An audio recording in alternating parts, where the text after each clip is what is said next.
નમસ્તે બાળ મિત્રો, અમારી યુટ્યુબ ચેનલમાં તમારું સ્વાગત છે. આજે આપણે જોશું એક સરસ મજાની સુબોધ કથા. તો બધા રેડી છો ને? તો ચાલો આજે આપણે જોઈએ. બે પ્રકારના માણસો. આપણી સુબોધ કથાનું નામ છે બે પ્રકારના માણસો. બે માણસો હતા. બંનેનો સ્વભાવ છે તે જુદો જુદો હતો, છતાં બંને છે તેમાં દોસ્તી હતી.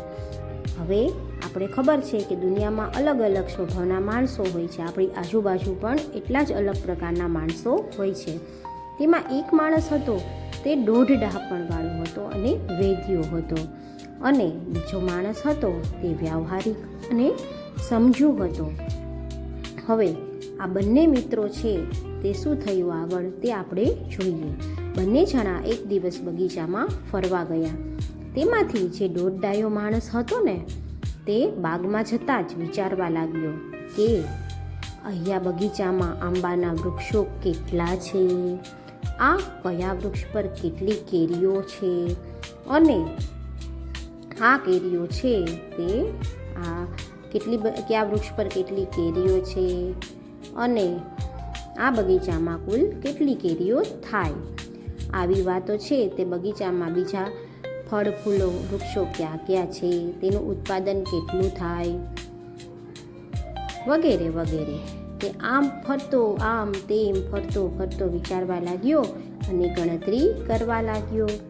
હવે આગળ શું થયું તે તમારે બધાને જાણવાની છે ને જિજ્ઞાસા. હવે બીજો માણસ હતો ને તે બહુ જ સમજુ અને વ્યવહારિક જ્ઞાનવાળો માણસ હતો.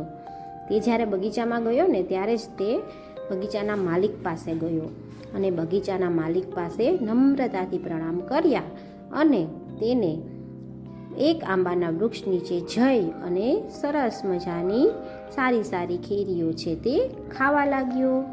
હવે તે માણસ છે તેને તો પેટ ભરીને ઝાઝી બધી કેરીઓ ખાઈ લીધી. એકાદ કલાક પછી બંને જણા બગીચામાંથી બહાર નીકળ્યા. હવે શું થયું આગળ તો જુઓ કે જ્યારે બહાર નીકળ્યા ને ત્યારે જે પેલો દોઢ ડાયો અને વેદ્યો માણસ હતો ને તે છે તેને ખૂબ ભૂખ લાગી હતી અને તે તો અસ્વસ્થ થઈ ગયો હતો, કેમ કે તે 1 કલાક છે તે ભૂખો તરસો રખડ્યો આમથી તેમ. જ્યારે બીજો માણસ હતો ને તે એકદમ ખુશાલ થઈ ગયો હતો.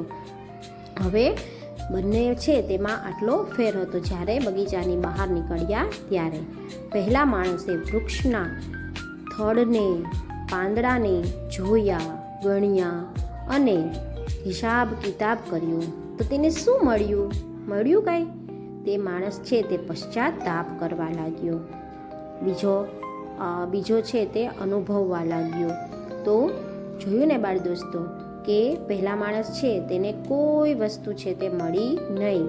તો આ સુબોધ કથા ઉપરથી આપણને એ શીખ મળે છે કે જીવનમાં ગમે તે પરિસ્થિતિ આવે, પરંતુ આપણે તેને કેવી રીતે તેમાં છે તે આપણે રસ્તો કાઢવો, કેવી રીતે આપણે સ્વસ્થ રહેવું, અને બિનજરૂરી કોઈ પણ વાતનો વિચાર કર્યા વગર માણસે છે તે પોતે જીવનમાં છે તે હંમેશા છે તે કામની વસ્તુ છે તે વિચારવી જોઈએ. બીજી બધી વિચારવાનું રહેવા દેવું જોઈએ. તો